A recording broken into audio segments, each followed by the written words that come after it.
Part 4 है, part 5 है ना? हाँ पार्ट 5 है। हाँ तो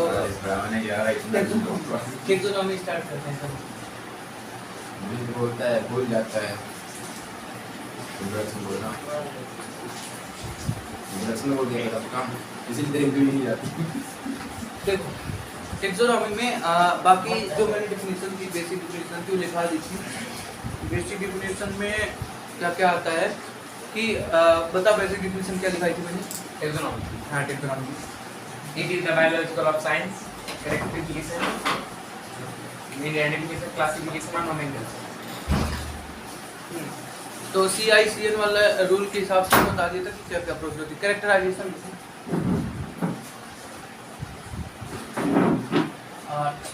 टॉपिक सबसे पहला characterisation.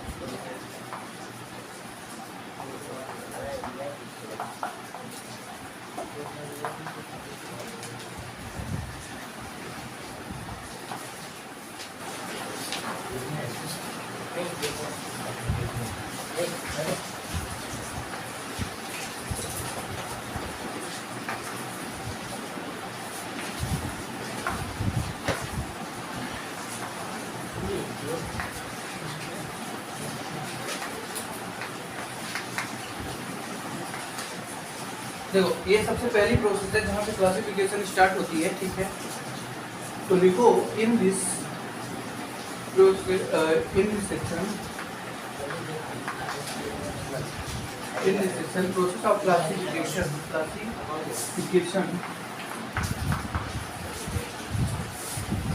has started to find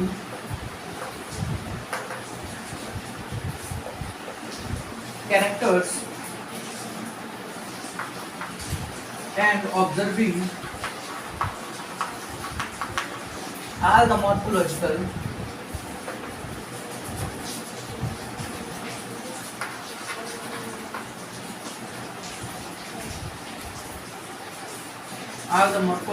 characters of any living or any organisms and note down the character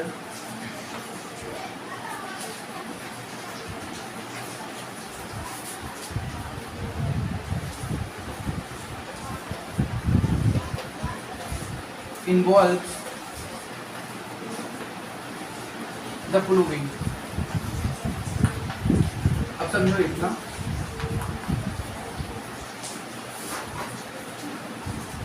देखो कैरेक्टराइजेशन होता क्या है। सबसे पहले इसके वर्ड का मतलब समझो। कैरेक्टर अलग अलग करो, कैरेक्टराइजेशन मतलब सबसे पहले अगर इतना वर्ड समझोगे तुम तो इतने वर्ड का मतलब होता है कुछ कैरेक्टर्स, कुछ ऐसे कैरेक्टर जो मॉर्फोलॉजिकल कैरेक्टर। मॉर्फोलॉजिकल मतलब एक्सटर्नल कैरेक्टर, एक्सटर्नल मतलब कि जो बाहरी दिखते हो हमें किसी भी लिविंग ऑर्गेनिज्म में। जब अगर तुम कछुआ को देखते हो तो उस पर क्या नोटिस करते हो? सबसे पहले जब तुम छिपकली को देखते हो तो क्या नोटिस करते हो? जब आदमी को देखते हो तो क्या नोटिस करते हो? जब किसी एलिफेंट हॉर्स को देखते हो तो क्या नोटिस करते हो? It is the characters which we notice firstly in any organism. Okay, अब कैरेक्टराइजेशन ऑर्गेनाइजेशन क्या होता है कि उस कैरेक्टर्स का बहुत सारे मतलब एक कैरेक्टर के बेसिस पे हम उसको नहीं वो करेंगे, बहुत सारे कैरेक्टर लेंगे, मतलब कि उनमें क्या क्या इन्वॉल्व होगा। जैसे अल्टा स्ट्रक्चर, उसके स्ट्रक्चर से स्ट्रक्चर इन्वॉल्व होंगे, ठीक है? उसकी एम्ब्रियोलॉजी, उसका एम्ब्रियोजेनेसिस कैसे हुआ, कैसे ओरिजिन हुआ वो लेंगे। थर्ड, उसमें डेवलपमेंट कैसे होता है, डेवलपमेंटल प्रोसेस वो लेंगे। उसकी इकोलॉजिकल प्रोसेस क्या है वो लेंगे। तो 4 चीज़ों के बेस पे हम लेंगे। In this section process of classification has started. इसलिए जो पहली प्रोसेस है क्लासिफिकेशन की, सबसे पहली प्रोसेस कैरेक्टराइजेशन, ये पहली प्रोसेस है जहाँ से ये स्टार्ट होता है। To find characters and observing all the morphological characters. देखो आप कैरेक्टर्स को फाइंड कर रहे हो, देख रहे हो, ठीक है, और ऑब्जर्व कर रहे हो मॉर्फोलॉजिकल यानी बाहरी कैरेक्टर्स को ऑफ एनी ऑर्गेनिज्म, किसी भी ऑर्गेनिज्म को कैरेक्टराइजेशन की डेफिनेशन हो गई, ठीक। Note down the characters involve the following. कौन से कैरेक्टर्स तुम्हें नोट डाउन करना है वो नीचे लिखना है। इतना लिख चुके हैं, तो इसको लिखो और जल्दी से, ठीक है ना। ये मेन चीज है जो समझना है।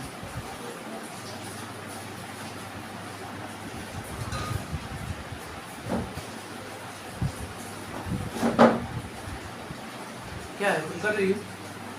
आ रहा है?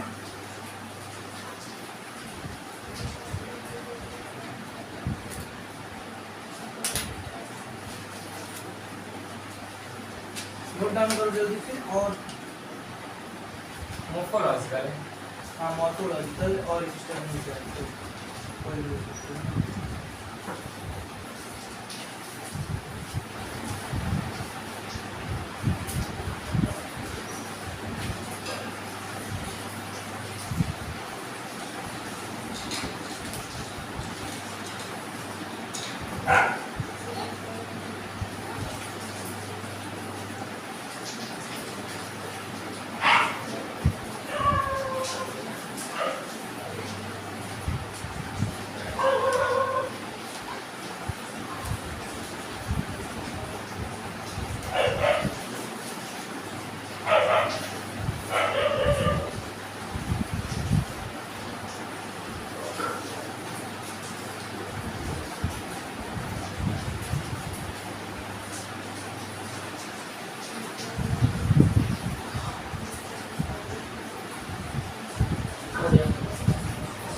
तुम्हारा हो गया कि कौन सा? बस लास्ट हो गया।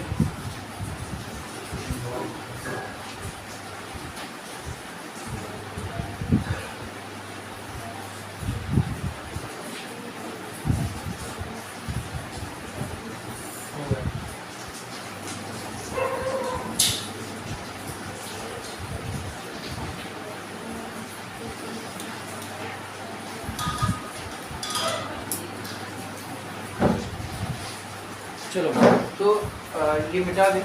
नीचे आ रहा है क्या? देखो यहाँ ये वाली लाइन आ रही है।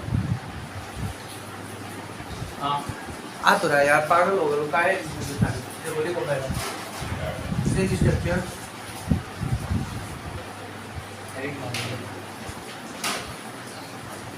जिसे हम अल्ट्रा स्ट्रक्चर भी कहते हैं।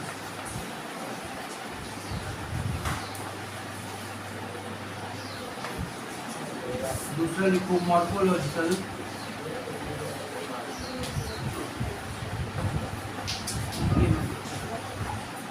एक्सटर्नल लिखो एक्सटर्नल एंड इंटरनल फीचर, जिसको हम क्या कहते हैं? Morphology and anatomy.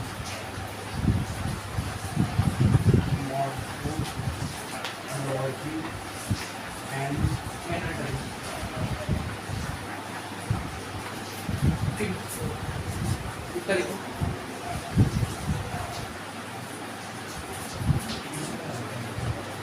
थर्ड वाला लिखो। जो नहीं समझ में आया ना तो पूछना। Developmental process.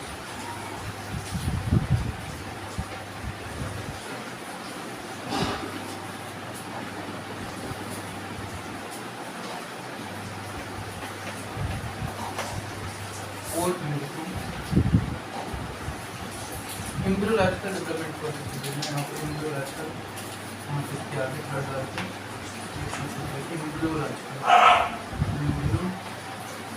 मोर्फोलॉजी एंड कहाँ? Anatomy. Anatomy morphology and anatomy. Fourth में लिखो। फोर्थ में क्या है? Ecological information.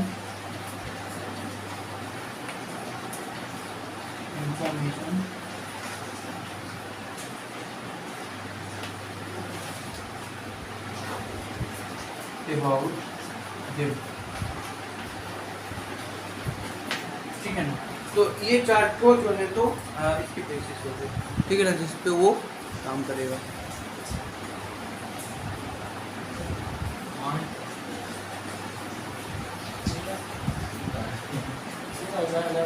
लिखो लिखो, हम फिर बताते हैं। हाँ, एम्ब्रियोलॉजिकल, EMBRYOLOGICAL। वहाँ पे जगह नहीं चाहिए।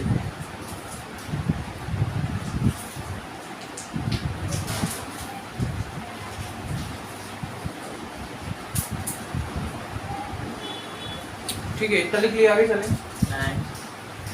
ऊपर का तो लिख लिए होगे।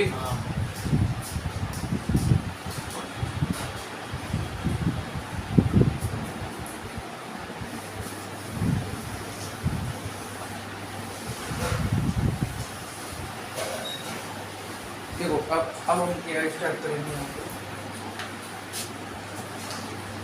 ये हो गया, ये चीज़ों को समझा देते हैं। इसके बाद हम स्टार्ट करने वाले हैं क्लासिफिकेशन।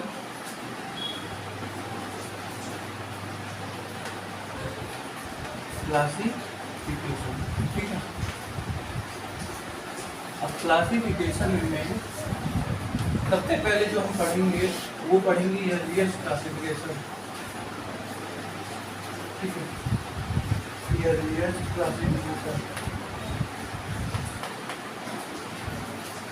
इसके बारे में थोड़ी सी दिया हुआ है बुक में, तो इसलिए पढ़ रही है ईयरलीस्ट क्लासिफिकेशन।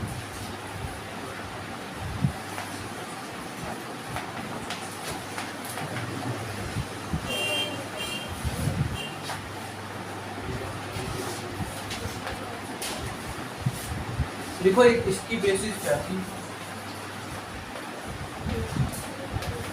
बेस्ड ऑन या बेसिस करके नीड्स ऑफ फूड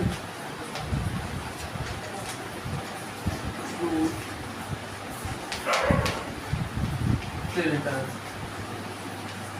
ठीक है ना।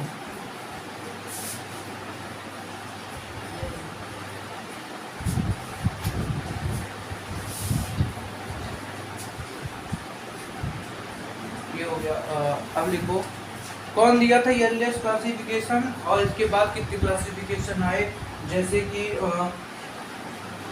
सबसे पहले आया था इनाइमा, फिर ईयरलीस्ट, फिर दो वाले आए थे, 2 किंगडम, 3 किंगडम, 4 किंगडम, ऐसे करके, ठीक है ना। तो वो जो है तो हम बायोलॉजिकल क्लासिफिकेशन में पढ़ेंगे, बट यहाँ पे जो है तो ईयरलीस्ट थोड़ी सी दिया था इसलिए बता दिए, ठीक है ना। अब देखो, अब लिखो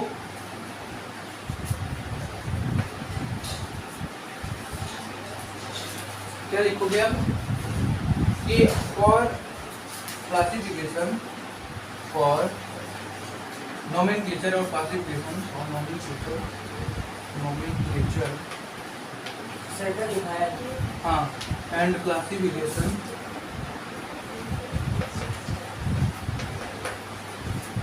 for nomenclature and classification any organism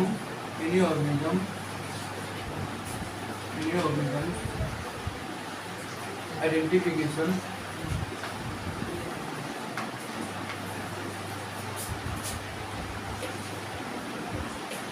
described correctly,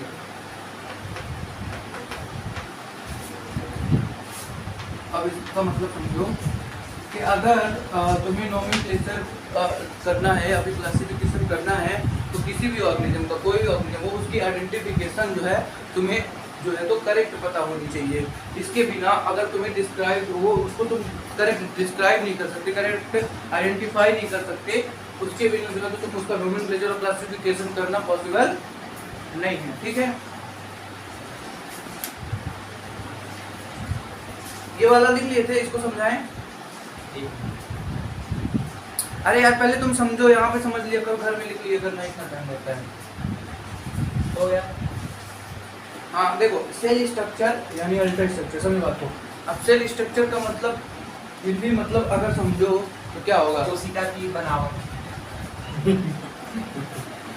अबे यार सीधा हिंदी अनुवाद काय को कर देते हो। मतलब तो मतलब ये नहीं होता है कि हाँ ओमकार का मतलब मैं OMKAR और उसको हिंदी में लिख दूँ ओ फिर माँ फिर का फिर रा, कुछ भी। ओमकार का जब कोई मतलब पूछेगा तो ये थोड़ी बोलोगे। हाँ अब ये क्या कहना चाह रहा है डायरेक्टली, ओमकार का मतलब ये होता है, तुम ये कहना चाह रहे हो रोस्ट करा रहे हो तुमसे और कुछ नहीं होता। ये होता है ओमकार का मतलब। यस, ये होता है ओमकार का मतलब। ओमकार कुछ भी मतलब बताओ पहले, मुझे भी बताओ कहाँ कैसे देखते हो, सही देखो, देखो इधर कहाँ गलत लिखा है, दूरबीन लगा के वीडियो चेक करवाओ।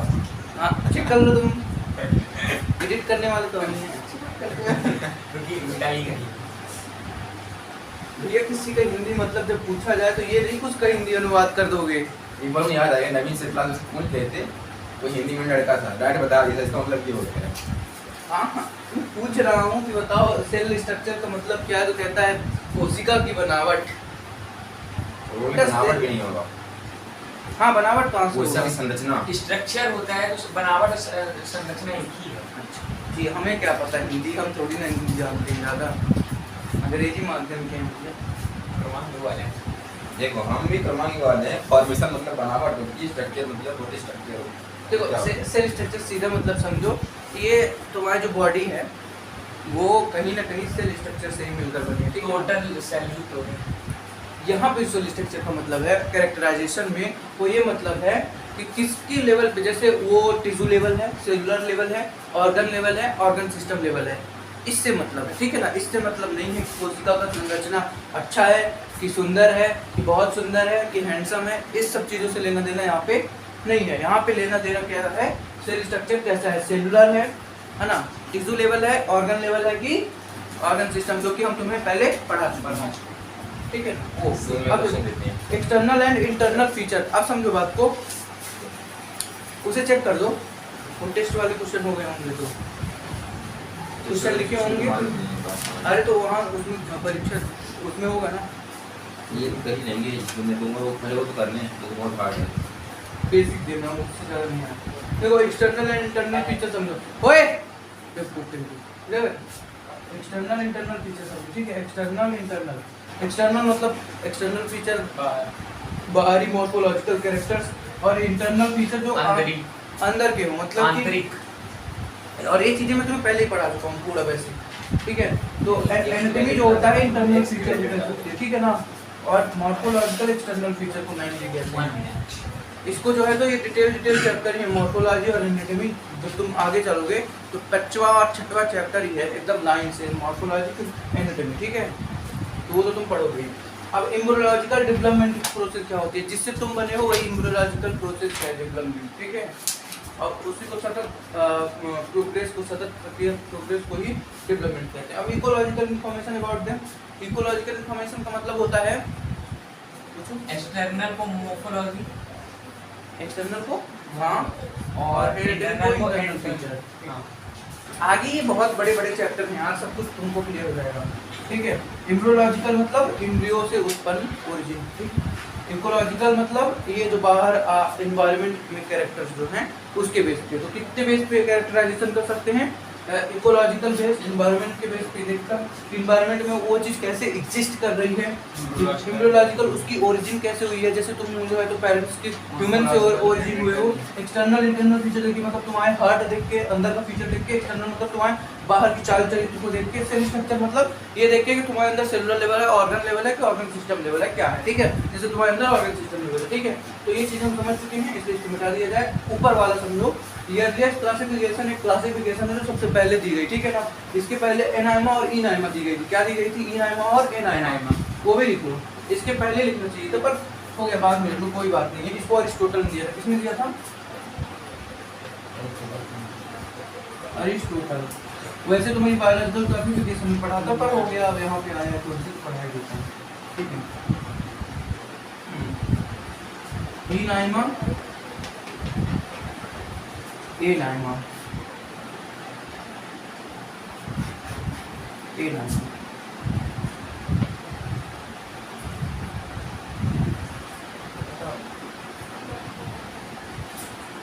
ये होता है यहाँ पे आई बता दी, बच्चे कर, ठीक है। एनाइमा, इनाइमा, ठीक है।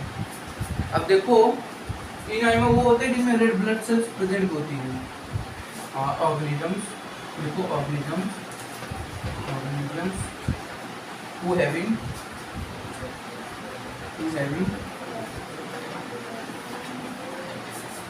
presence of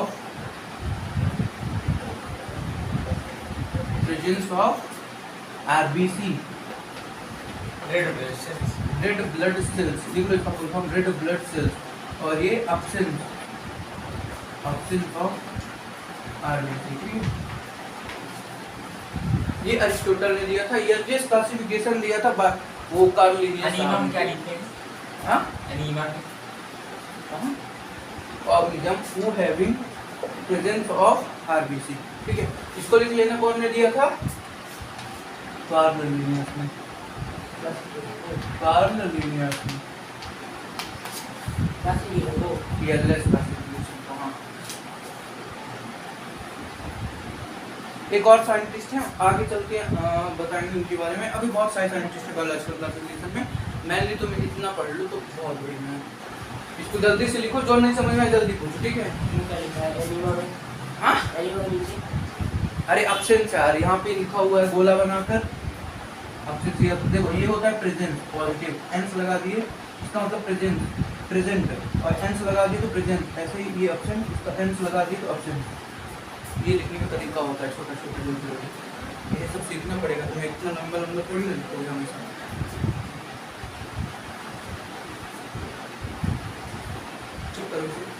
चेक करो उसे क्वेश्चंस को, ओ चेक करो क्वेश्चंस को, ये कह रहे हैं।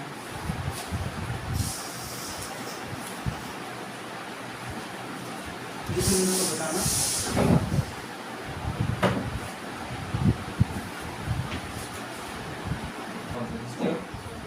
इंग्लिश। चलो तो अब स्टार्ट करो तुम लोग जो है, तो इतना लिख लेना। सारा कंटेंट में समझ लो। कंटेंट में समझना।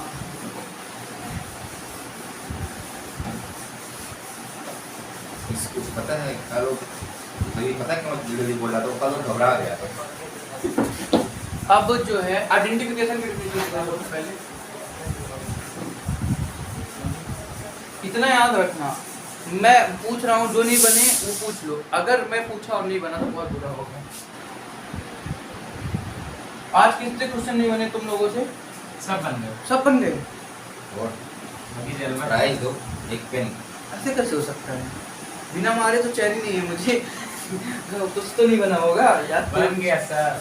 बायोडाटा समझा नहीं पाया था, बायोडाटा को हिंदी में। चलो ये लिखो, हम पूछते हैं। ऐसे कैसे बच जाओगे? ये दोनों मार खाएंगी, तुम नहीं मार खाओगे, कैसी बात नहीं? ये तो अन्याय हो जाएगा लड़कियों के साथ। बिना मार खाए आप चले जाओगे तो कुछ नहीं बनेगा, बता रहे हैं हम। वो डंडा निकलवा के रखा हुआ है। ठीक है, देखो आइडेंटिफिकेशन क्या होता है, ठीक है? देखो the name of organism,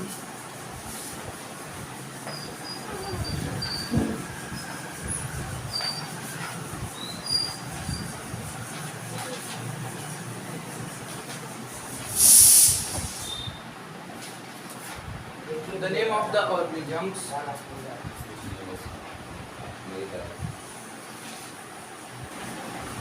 described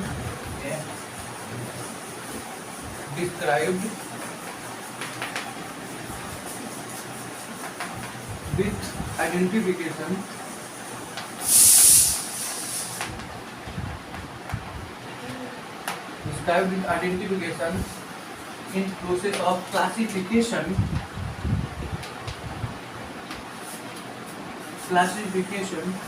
is called identification.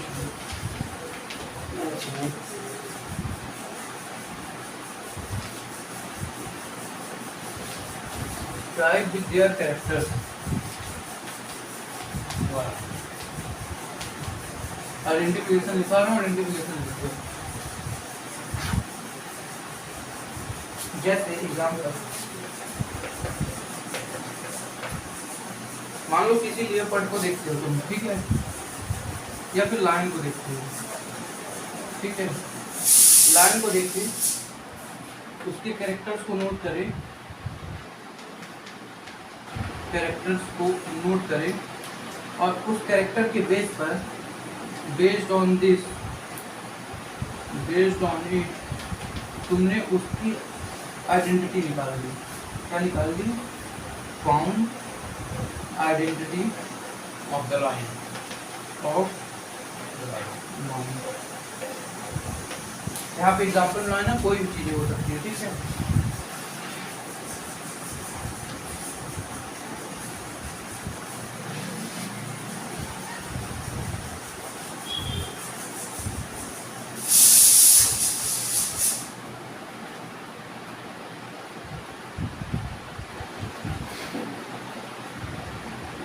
तो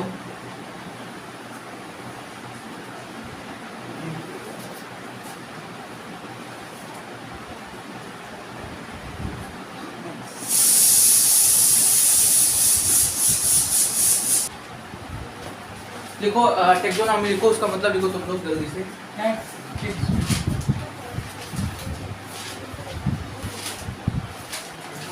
देखो इसको बांटते हैं, ठीक है। टेक्सो मतलब टेक्सिस, ठीक है, और नॉमी को अलग बांटते हैं, इसका मतलब स्टडी। अब इनका मतलब समझना। टेक्सिस का मतलब अरेंजमेंट, क्या होता है? Arrangement of pattern, arrangement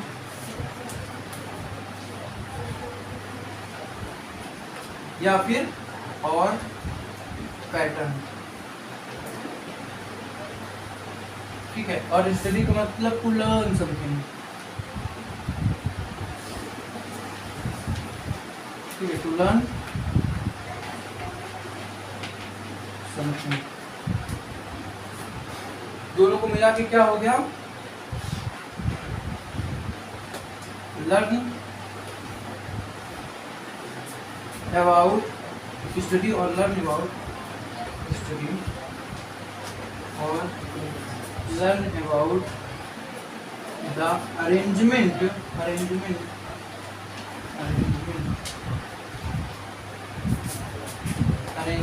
and pattern of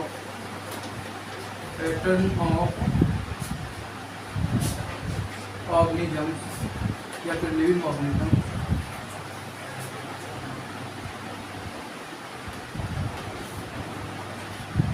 based on characteristics,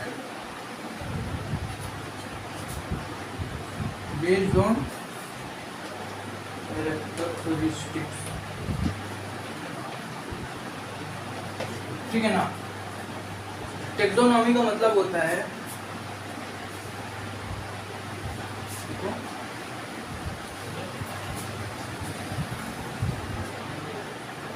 तो लिख चुके, जल्दी लिखो ना, हाथ चलता ही है तुम लोगों का। इतना लिखो फिर और समझाएं, जल्दी लिखो। यहाँ पे ये भी लिख लेना, इसको ऐसे करके टू स्टडी अबाउट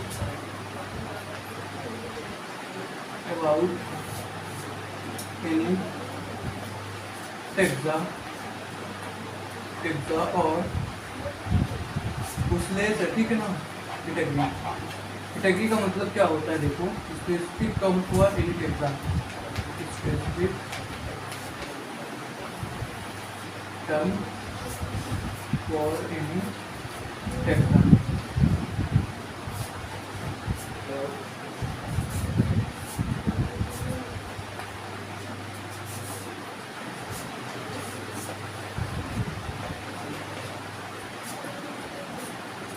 ठीक, इतना नोट करो, और जो नहीं समझ में आया हो बताओ, मैं धीरे धीरे इसको समझा देता हूँ, ठीक है। देखो समझो, पहले लिखो मत, पहले समझो जल्दी से। यह देखो, टेक्सोनॉमी मतलब होता है टेक्सिस प्लस स्टडी। टेक्सिस का मतलब अरेंजमेंट और पैटर्न, और नॉमी का मतलब स्टडी मतलब कुछ लर्न समथिंग, ठीक है। पूरा अगर मैं इसको कंक्लूड करूँ तो क्या बन जाएगा? स्टडी और लर्न अबाउट द अरेंजमेंट और any pattern of living organism, ठीक है, बेस्ड ऑन कैरेक्टरिस्टिक या किसी कैरेक्टर पे बेस पर हम जब उसकी अरेंजमेंट लर्न करते हैं, उसका पैटर्न लर्न करते हैं, उसको टेक्सोनॉमी कहते हैं। ऊपर अलग वर्ड में लिखा हुआ है to study about any taxa, और किसी टेक्सा या फिर किसी कैटेगरी की स्टडी को ही हम टेक्सोनॉमी कहते हैं, है ना। और specific term for any taxon is called category, ठीक है। तो कैटेगरी डिफिनेशन है ब्रैकेट में, ठीक है, मिडिल ब्रैकेट। इतना लिखो और स्क्रीनशॉट बताता हूँ आगे। लिखो जल्दी, लास्ट की लाइन लिखो। एट हायर लेवल ऑफ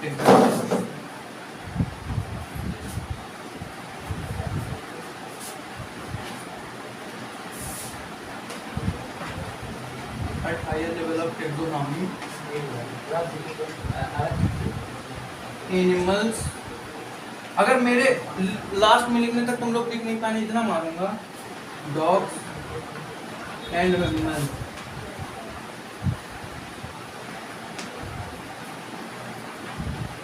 एक एनसीईआरटी की एक लाइन को मैं एक टॉपिक की फॉर्म में कराई दे रहा हूँ, ठीक है ना। और सब कुछ दिसंबर में कंप्लीट हो जाएगा। Animal dogs and mammals described taxa at different level, ठीक है, या फिर डिफरेंट लेवल ऑफ टेक्नोलॉजी। ठीक है, तो यहाँ पे एंड करते हैं आज का। इसके बाद अगले लेक्चर में स्टार्ट करेंगे हम binomial nomenclature. Binomial Karl Linnaeus ने दिया था, उसके कुछ साइंटिफिक रूल पढ़ाऊंगा। ठीक है, फिर इसके बाद हम वही स्पीशीज जेनस फैमिली वाला कंप्लीट करेंगे। मतलब कि कल जो है तो इसके 6 लेक्चर आएंगे शायद। 5वें लेक्चर में हम यहाँ तक कर लेंगे पूरा, फिर 6वें लेक्चर में हम टेक्नोलॉजिकल ऐड के बारे में बात करेंगे। ठीक है, तो आज के लिए इतना ही। Thank you.